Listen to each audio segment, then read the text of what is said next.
With your contributions tonight, I believe that the future of these children will be significantly brighter. Hear, hear. Of course, none of this would be possible if not for the director of Baker House, Mr. Calvin Baker. This is as much a party as it is a fundraiser, so everyone drink, enjoy, and give generously, yes?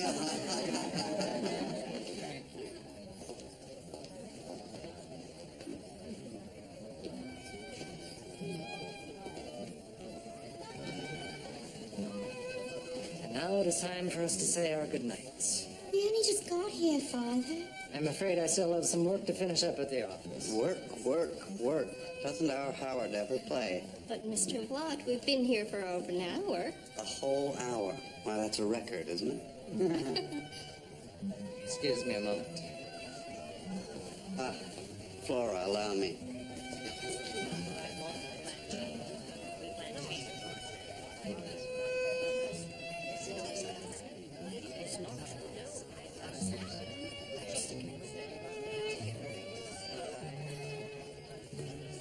Come, come, the carriage awaits.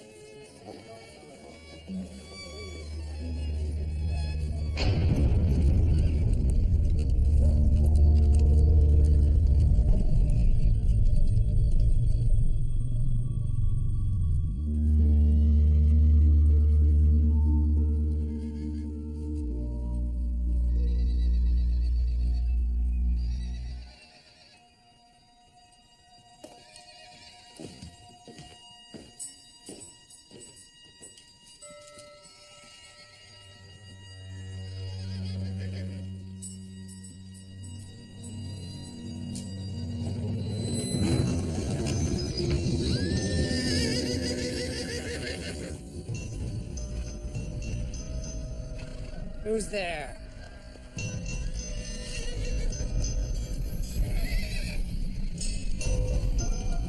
Whoever you are, show yourself.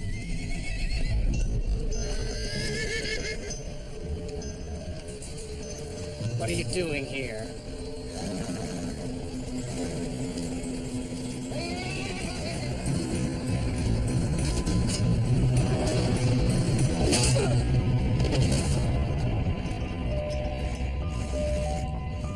So they're just like field glasses?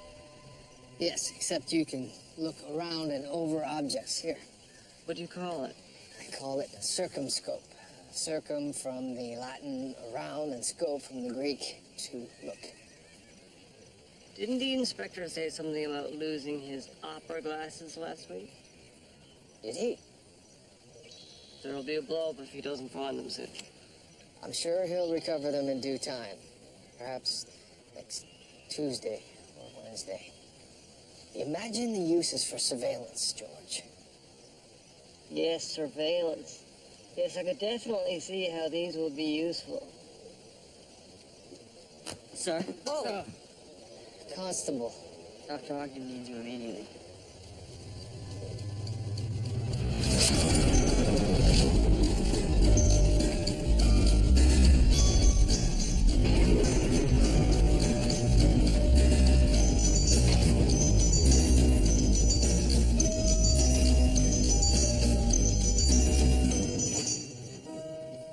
Dr. Ogden, what have we?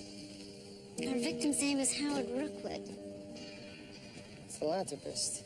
and proprietor of this glue factory. It appears as though Mr. Rookwood fell and was trampled by horses. If so, then why call for me? I said it appears. You believe otherwise. The cause of death was this blow to the back of the head. You don't think it was caused by horses' hooves? No, I think it was caused by something with a flat, hard surface. So the killer struck Mr. Rookwood dead, and then what? Thought it would seem as though he had been trampled to death by horses? That's how it appears to me. It's such a shame. He did so much good for the community. Obviously someone thought otherwise.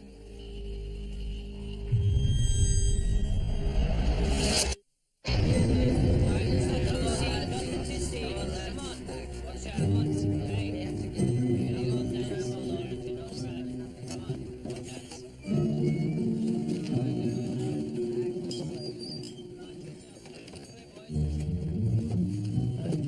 wallet, watch, or cufflinks were found on the victim's person. Robbery gone wrong? Possibly. I've marked all the footprints in the area as you asked, sir. Good. Take castings of all of the prints, George, and compare them to anyone who had access to or were in the corral. One of the sets may belong to our killer. Sir. George, what happened to the horses? They've been processed by now, sir. Processed. They were on their way to the rendering vats when the body was found. Of course.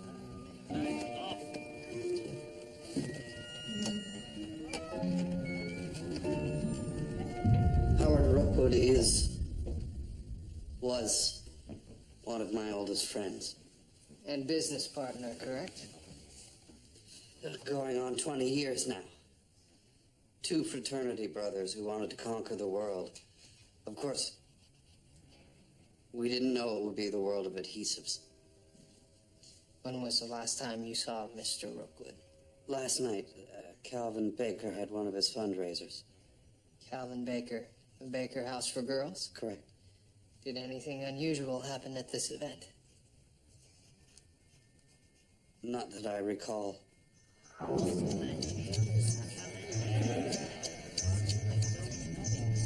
Wait. There was one odd thing.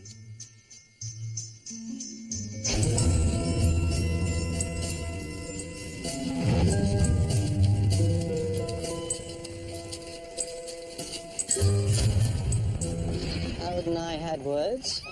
That's a bit of an overstatement, isn't it? Even still, what was the argument about, Mr. Baker? Howard wanted to change the architectural drawings of the dormitory wing. Again. And that didn't sit well with you, I take it? Well, he was such a perfectionist and it was so last minute. Of course, we'll adhere to his wishes now. In fact, we'll be naming the wing after him. In memoriam. He deserved it. He was a self-made man. I think it helped him to see the potential in the children. Do you know of anyone who might have wanted to harm Mr. Rookwood? My dear man, you'd be hard-pressed to find anyone who'd even speak ill of him. Have there been any troubling circumstances in his life lately? Well, I understand there was some uncomfortable business at the house.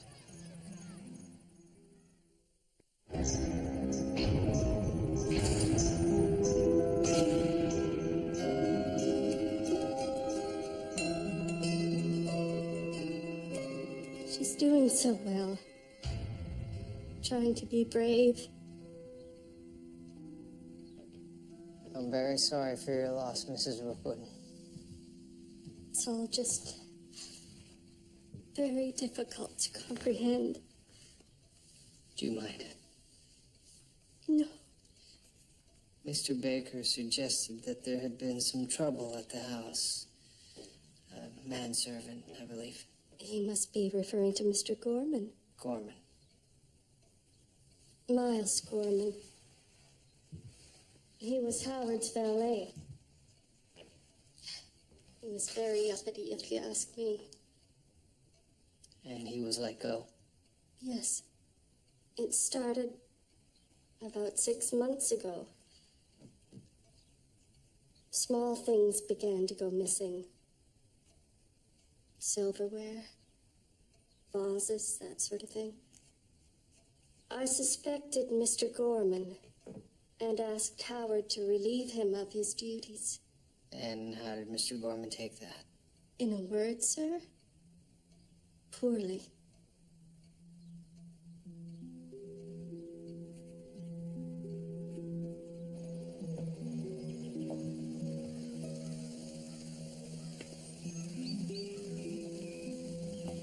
Very sorry about your father, miss. He really is gone, isn't he? I can assure you I will find out who did this. I have also lost people very close to me. We can only say goodbye when you're ready.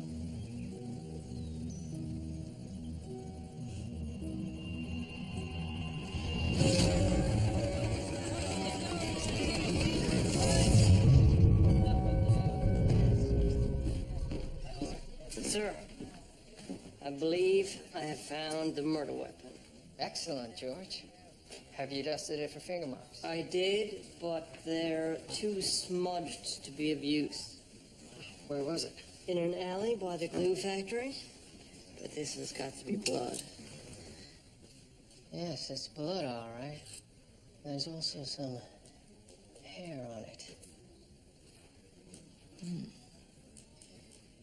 George, I need you to locate Mr. Rookwood's former valet, Miles Gorman. Miles Gorman, right away. Yes. Oh, and how are the shoe prints coming along at the stables? Oh, Higgins is... He's having a bit of trouble. Right, tell him I'll be by to help shortly. But first I have to make a brief stop. Sir. The back of the shovel is consistent with the wound, but given the size and the shape of the fractured area, it suggests the blow came from an overhead swing. How tall is Rookwood? 6 feet 1 inch.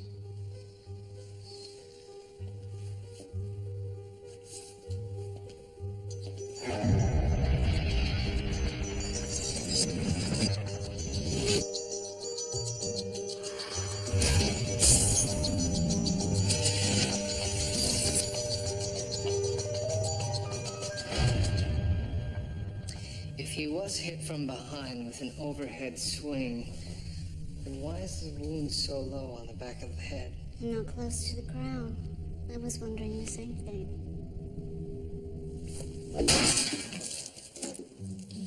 The angle still needs to be lower.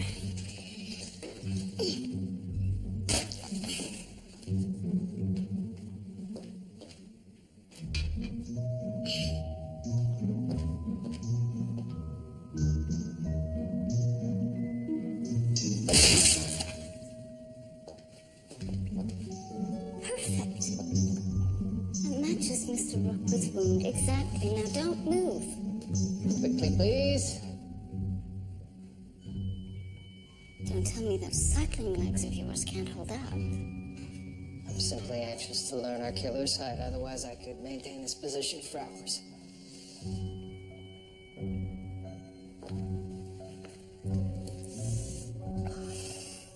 Right, perhaps hours is a bit of a stretch.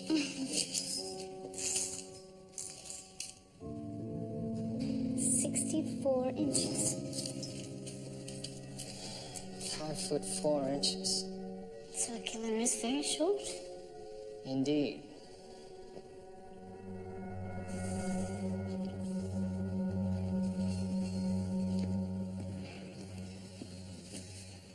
Constable Higgins, how are the shoe impressions coming along? Honestly, sir, the soil just crumbles as soon as the plaster hits. I've ruined 3 shoe impressions already. Only left ones. The others are all still intact. Right. Let me show you.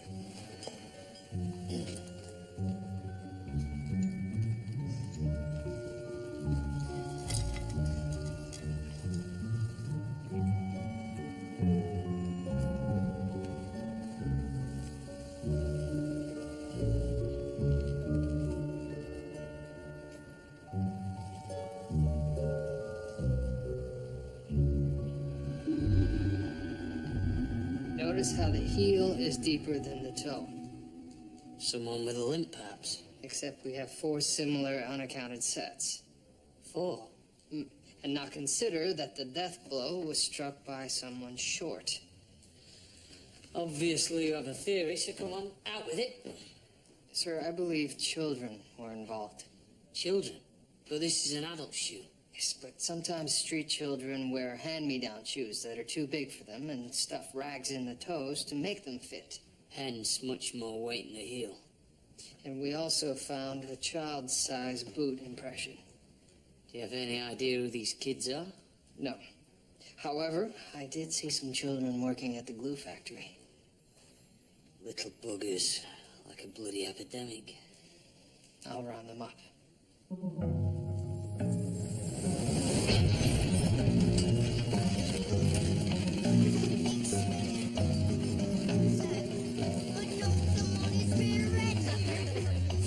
Gentlemen,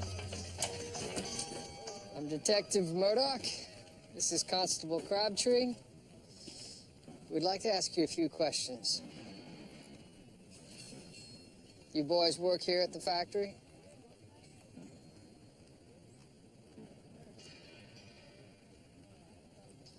A man was murdered here last night. Did any of you see anything? Go near the body, maybe? Anything you can tell us will be helpful, lads. Who would this, sir? That's interesting. Because we have proof that your shoes were. Now, how do you suppose they got there without you in them? Run! Here!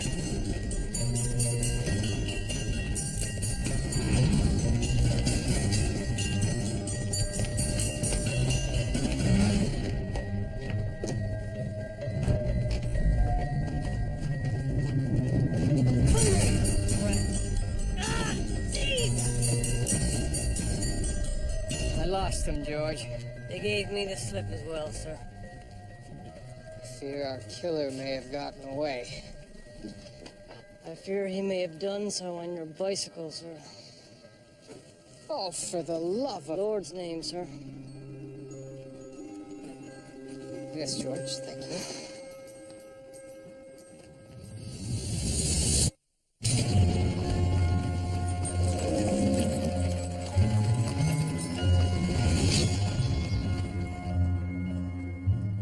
Let me get this straight.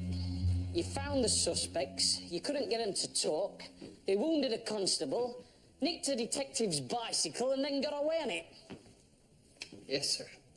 A stellar performance. I believe I can identify the ringleader. Well, that's a start.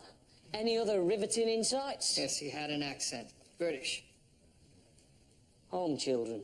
most likely. Not surprising. Probably trash off the streets of East London. What makes you say that? Have you ever been to the East End of London, Murdoch? No, I haven't. It's a filthy, dirty place full of criminals and derelicts who do nothing but drink and breed. Well then, sir, I thank God for places like the Barnardo homes and Baker houses for rescuing children from such places. And sending them to Canada, where we have to look after them.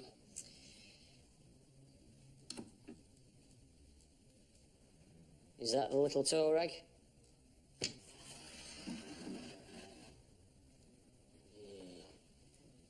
can see the glint of trouble in his eye. Sir, the cards are without expression. Oh, it's there, Murdoch. Look close. Sorry, Detective, I don't know who this is. I'm afraid they all look the same to me. But this boy claims to have worked here. That may well be. But it was Howard who dealt with them. I don't suppose you have any employment records? He paid them in cash, enough to put something in their stomachs. Do you think this boy was involved with Howard's death? It's very likely. Those little bastards. After everything he did for them. Do you have any idea where I might be able to find these boys? All I can think of is you might speak to Calvin Baker. What does Mr. Baker have to do with this? His home only accommodates girls. Baker House also has a home for boys. It's in Peterborough.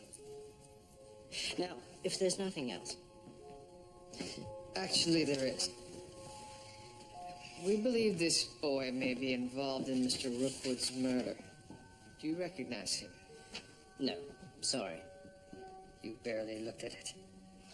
So many children come through our doors, Detective, and I'm in the middle of organizing another important fundraiser. Well, I'm terribly sorry if Mr. Rookwood's murder investigation is upsetting your schedule.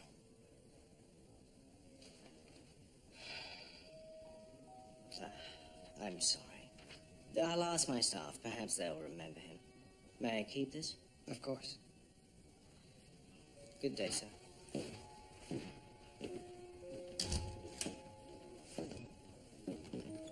Miles Gorman's address. Well done, George.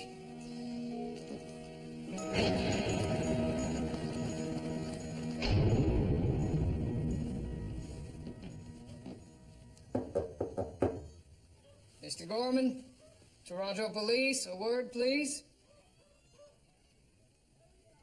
Oi, Gorman! Open up!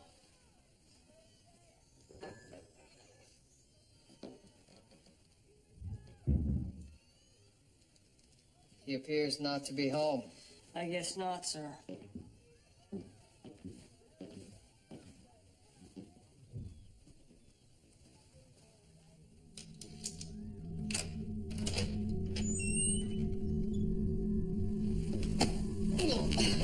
Mr. Gorman, a word.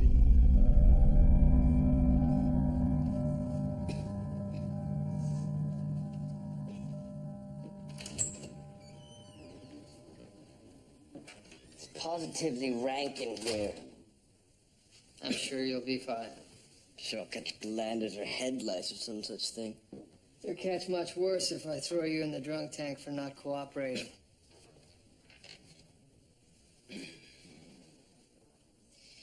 Your former employer, Howard Rookwood, was murdered. Terrible shame. Where were you the night of the murder? I attended the Mikado at the Opera, and then I took a spot of ginger beer at the Racine House. Such an extravagant lifestyle for an unemployed valet. I save a few pennies here and there for some of the finer things in life. You were Mr. Rookwood's valet for 4 years. And I must say a superior one. And what constitutes superior in the world of valets? A skilled valet is always at his employer's service, conducting himself with civility, morality, and decency. And which were you lacking? I beg your pardon? When Mr. Rookwood fired you for theft, which were you lacking? Civility, morality, or decency? Those accusations were false. Items of value did go missing from the home? Yes. How do you explain that? There was a boy loitering about. A boy. I caught glimpses of him near the house, but he vanished before I could catch him.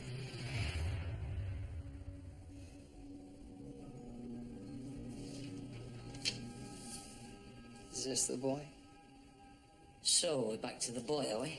So it would seem Gorman's shoes don't match any of the ones at the crime scene. However, he could simply have disposed of them. But he spotted the boy loitering outside the victim's home. From a place where he was let go for theft, hardly an impartial witness. Suspected theft. Gorman could be innocent in all this. Yes, but how does a child go from theft to murder? I already told you. Kids like this, it's in their blood. I can't believe that. Take my word for it. Now what you need to do is go back to Rookwood House and see if anyone else saw this lad hanging around.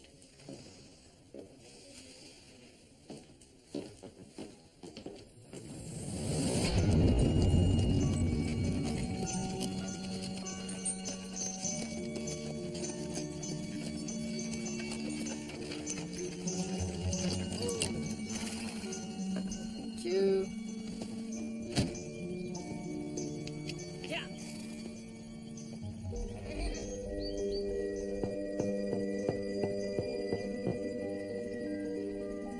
Say this boy was seen near the house? Yes, Mr. Gorman claims to have recognized him from this picture. Hardly a reliable witness. Nonetheless, do you recognize him? Well, that's Charlie, I'm sure of it. Eva? It is. Who's Charlie? Charlie Dunlap. He's my brother, sir.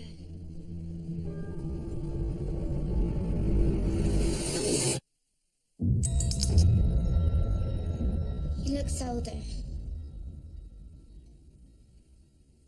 Do you think he had something to do with Howard's death? Possibly. We also think he may be involved in the robberies here at the home. There must be some mistake. It can't be Charlie. Why not? It just can't be. Eva, Mrs. Rowe, I have to speak to her. just a few more questions, please. Clearly, Charlie is not your son, yet he's Eva's brother? Eva's adopted. Her real name is Polly Dunlap. Now, if her name is Polly, why do you call her Eva? She's named after our first daughter. Your first daughter.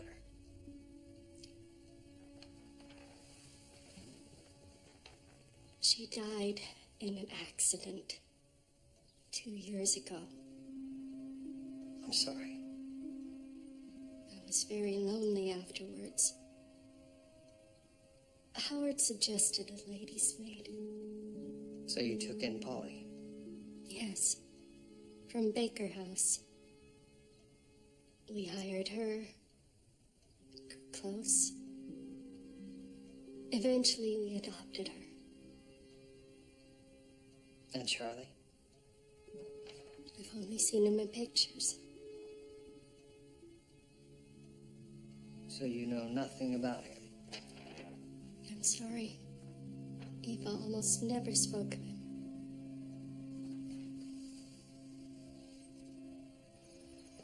Suppose I was trying to forget about him. It's easier than worrying about what might have happened. When was the last time you saw Charlie? After Father died, Mother felt she couldn't provide for us. So she took Charlie and me to the Baker House people. In London? They have a home there where you stay. And a school where they make sure you can read and write. And when you were ready, you were sent here? They gave us a trunk for the trip. And it was everything they thought we'd need. Mine was a dress, a dolly, and a Bible. Then you were put on the boat? Charlie and I had never seen a boat, let alone been on one. None of the children had. We were all so sick from the waves. Then we got used to it. Things got better. We saw dolphins and whales and icebergs. The Lord's wonders. Yes. It was so different than home. So bright and sunny. It all seemed so grand. But then something happened. After the boat docked in Quebec City, we were put on a train to Coburg. We didn't know anyone. We missed Mother so. I was holding Charlie's hand when we were pulled apart. Then you came here to Toronto and he went on to Peterborough. No one told us we'd be separated. We didn't even get to say goodbye. And you haven't seen him since? No. If Charlie was here, why wouldn't he come see me?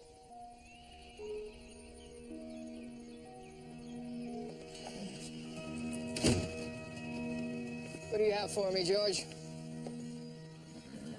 Charlie Dunlop stayed at the Baker House for Boys in Peterborough for about 8 months. He was placed with a family, but vanished about 6 months ago. Roughly when the robbery started to occur at the Rookwood home. Exactly. Now, by my way of thinking, that's far too coincidental.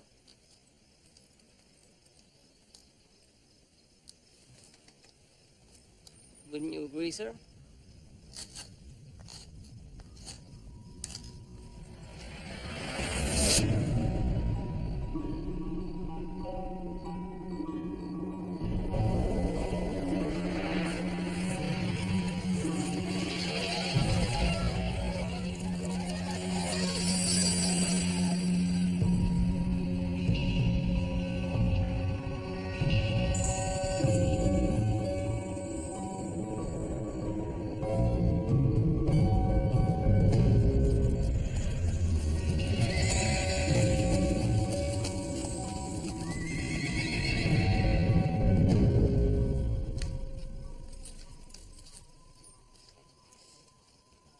George, we'll need to return to the scene of the crime. We will? Yes, and we'll need the shoe print impression kit again. So we've taken casts of all the prints. Not all of them.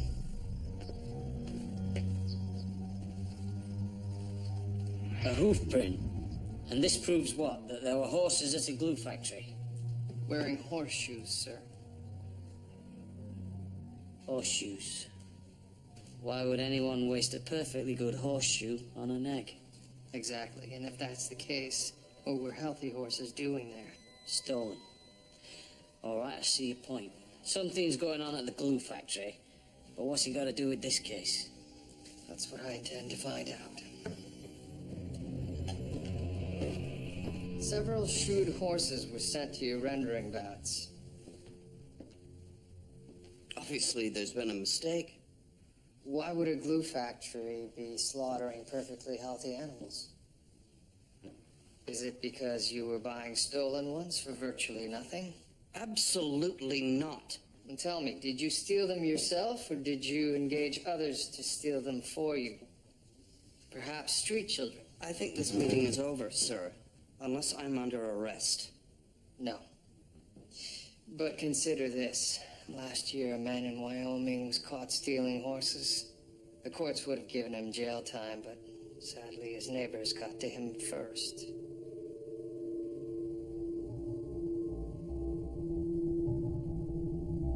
It was Howard's idea to use the children. The boy. Where do I find him? I don't know. As I told you, it was Howard who dealt with them. I never thought it would end like this. Never. Inspector, I believe I've come up with a plan of attack. Have you now? Ah, your protege has been thinking again, Murdoch. It's dangerous. There have been 16 reported horse thefts in the last 5 months, all of which have taken place within a 2-mile radius of the glue factory. Now, the first question is, when do they strike? Every 10th night. Tonight is the 10th night. The second question, obviously, is, where? Now, there are only 2 barns. 2 what? Barns. Barnes. Oh, barns, yeah. 2 stables within this target area that have not yet been hit. Right here and here. Now I propose we stake out these 2 locations, wait for the perpetrators to strike. Let me get this straight. You're suggesting we stake out a location where something might happen. Yes. Brilliant. George, perhaps we should work from what we already know. Such as? Well, we know for certain where these stolen horses will end up, don't we? No. The glue factory. Yes. It's good work anyway, George. Good work. You're going to turn him into another bloody Murdoch.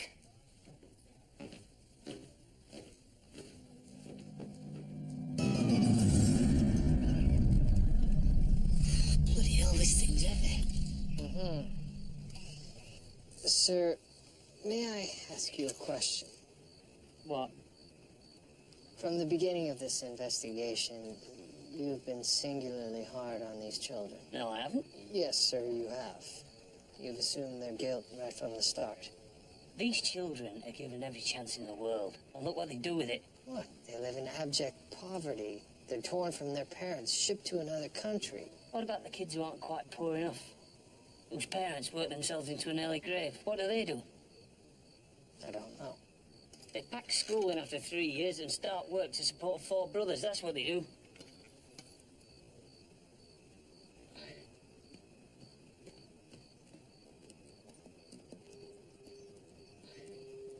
Aye, aye. What have we got here? Yeah.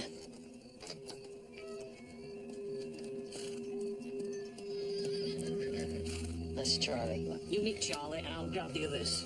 And don't let him get away this time.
well?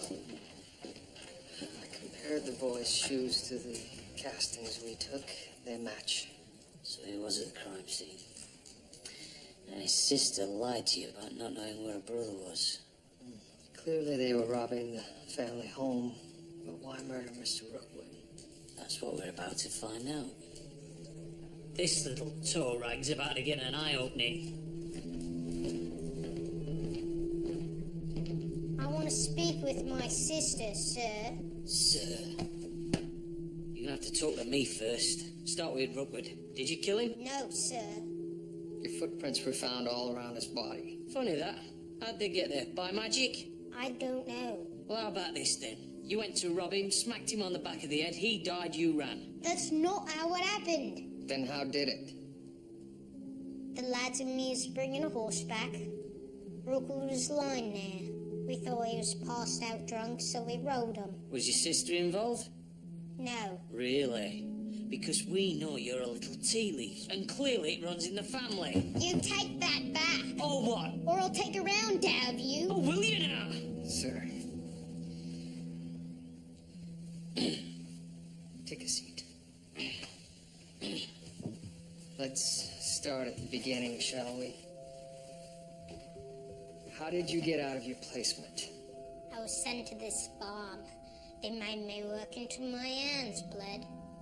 They wouldn't let me eat their children and made me sleep in the barn. So one day, I just left to find Polly. How did you find her? I knew she was in Toronto, so I'm on my way here. But I didn't know where to look. It's a big city. Then what did you do? I heard about this factory where lads like me could make an honest buck. And a dishonest one. They thought the horses up, not me. Right then, so you were working in the factory. One day a carriage rolls up and through the window I see Polly. Only she's all swanks, so I followed her home. You must have been surprised to see her in all her fancy setup. I was happy first, sir, but I was hungry. She started bringing me food from the house. Then you wanted more, maybe. You got greedy. Got her to steal stuff from the house. That's not true! Charlie, I'm sure that you are not bad, and I don't think your sister Polly is either. But a man did get fired because of you. I know it's wrong. But we need the money. So Polly took little things from the house and gave them to me to pawn. Your sister wants it for nothing. Why would she need money? We were planning to run away. Oh, from all that luxury? I needed to get her out of that house, away from him. From who? Mr. Rookwood. He was hurting her. Was he beating her? No. Not like that.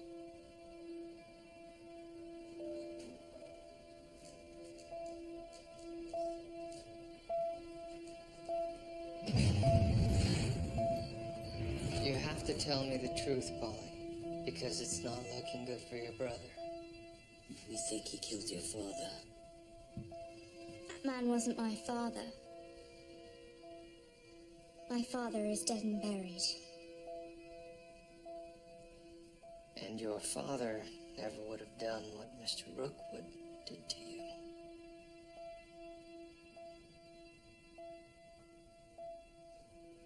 No. He wouldn't have. What happened, Polly?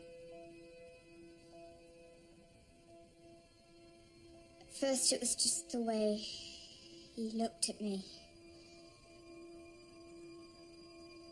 And then it got worse. He came into my room one night.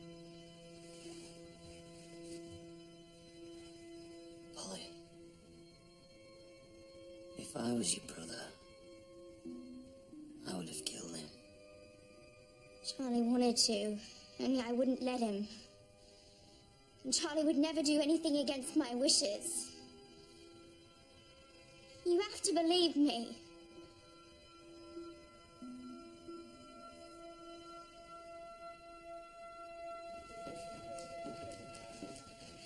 How could the mother let that go on? Maybe she didn't know. She couldn't have been that naive. Perhaps she was too frightened to do anything. She could have been in on it. Or maybe she just didn't do anything. Hope neither is the case. And the first daughter? You can't tell me it wasn't all over her as well. What in God's name was going on in that house? Your tea, Mel.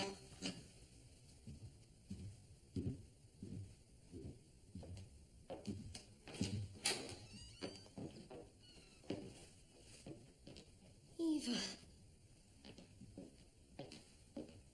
Darling, are you all right? Eva? What's wrong? Did they do something to you? I'd like to go to my room now. Eva. Please.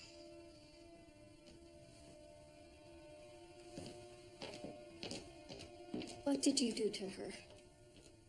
Nothing, I can assure you. How dare you treat my daughter like a common criminal? Your daughter has been stealing from your home like a common criminal. It's impossible. She would never... However, theft is the least of my worries at this point.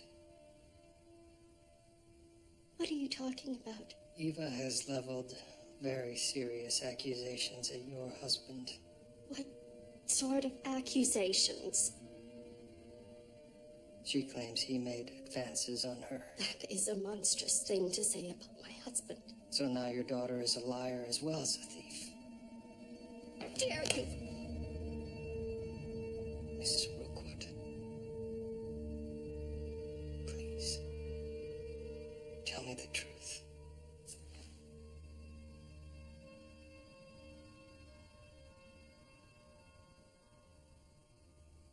Then you leave me no recourse but to find it myself. Good evening.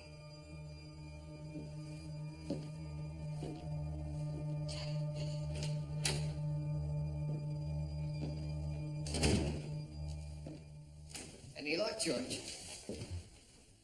I was so insistent, the president of the bank himself appeared. Believe this is what you're looking for, sir?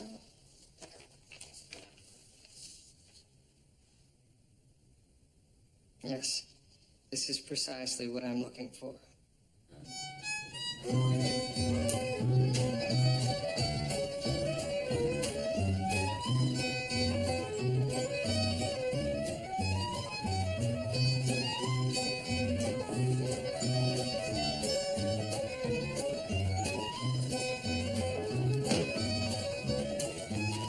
Well, cigars, steak, fine wine. To what do I owe this pleasure? Bank statements. Howard Rookwood's bank statements. Your point? Howard Rookwood had been withdrawing $50 a month for some time. Coincidentally, the same amount had been being deposited into your account. You were blackmailing him, weren't you? That's how you could afford this lavish lifestyle. Why are you wasting my time? You knew he had a proclivity for young girls, didn't you? Probably starting with his own daughter, but certainly with his adopted one. What of it? What of it? How many wealthy households do we both know where the master takes advantage of his station? A maid, a cook, a daughter. So you admit to blackmailing him then? Yes. But let me give you a little lesson in blackmail, detective. You must have something truly damaging on your victim in order to make him pay.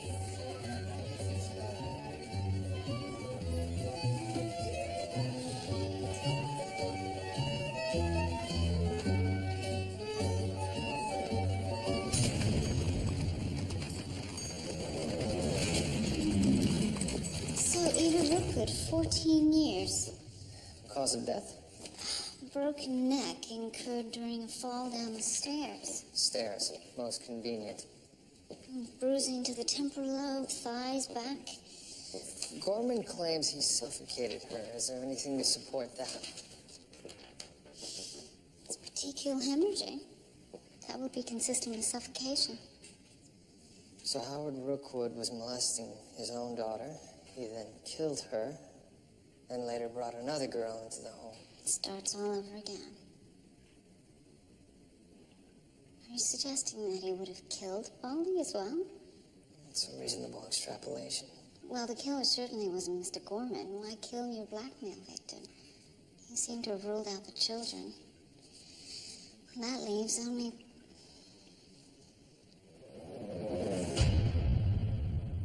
You knew what Howard was doing to Polly.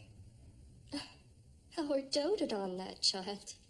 And what about your first daughter? Did he dote on her as well? I will not defile my daughter's name by talking about this. You knew he killed her, didn't you? No. You were worried he was going to do the same thing to Polly, weren't you? This is ridiculous. All right. You recognize this? You should. It was found by a constable in your garden shed. This is a casting taken from the scene of your husband's murder. First, I thought it was a child's boot, but you have very small feet.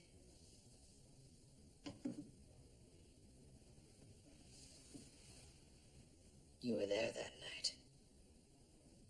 You killed your husband. The doctor said Eva's death was an accident. But you knew something wasn't quite right. I suspected. And still, you took in Polly Dunlap. I was so distressed after Eva's death.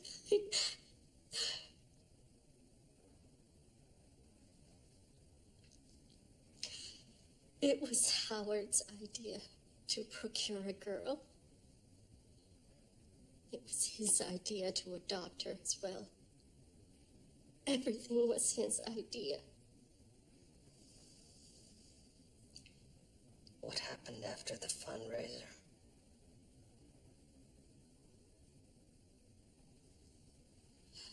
Howard took us back to the house.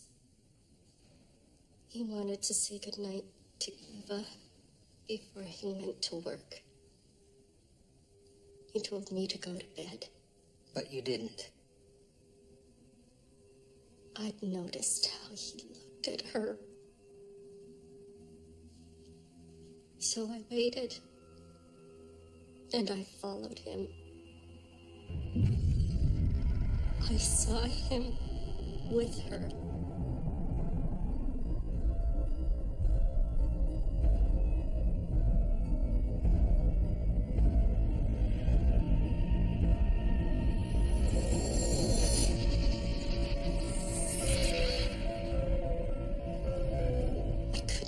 Do it again. So you followed him to the factory? I didn't have a plan. I just knew I had to do something.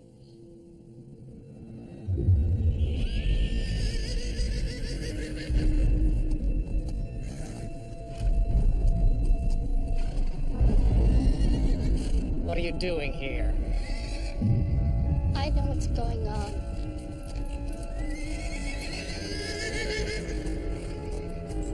Go home, Flora. I saw the shovel and the rest just seemed to make sense.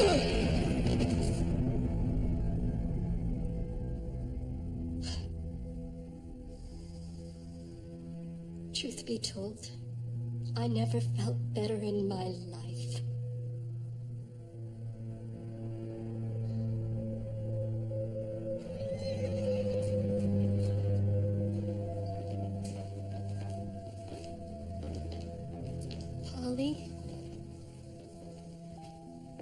Polly, I'm so sorry. I should never have brought you into that house. Please. You have to forgive me. You did it to protect me. Didn't you? That's what mothers do for their children.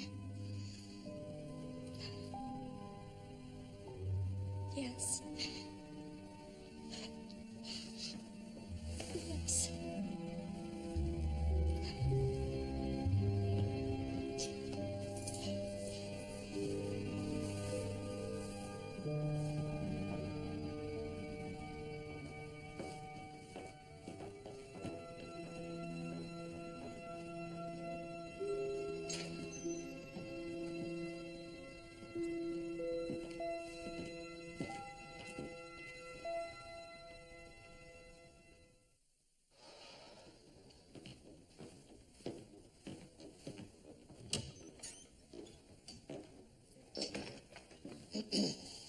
That was left outside the station.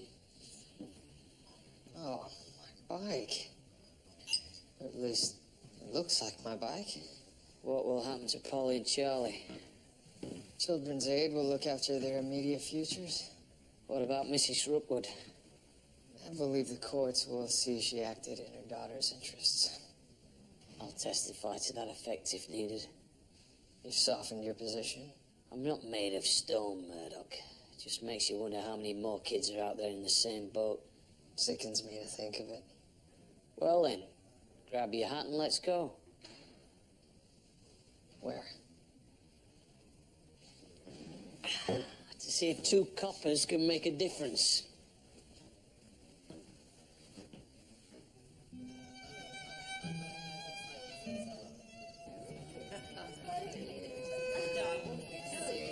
James. How do you do? Pleasure. Henry, nice to see you again. Hello, Rita. How are the children? Very good. Very good. Hello, Rodney. Detective Murdoch. And Inspector Brackenreed. I heard about Flora. I couldn't believe it. What about the Dunlap children? I would have thought their well-being would have been upmost in your mind. Well, of course it is, but... Mr. Baker, do you ever follow up with the children once they're sent to their placements? We can't be everywhere, Detective. It's not much of an answer, sir. You've got a nice swanky setup here. A real moneymaker. Suppose these people were to find out what really happens to some of these children. That you never actually check in on the children once they're sent to their placements. That you just assume that everything has a fairy tale ending. Do you think these people would continue to support Baker House if they knew? You're threatening me? No, not at all. Think of it as an opportunity. Yes, an opportunity to refine your system.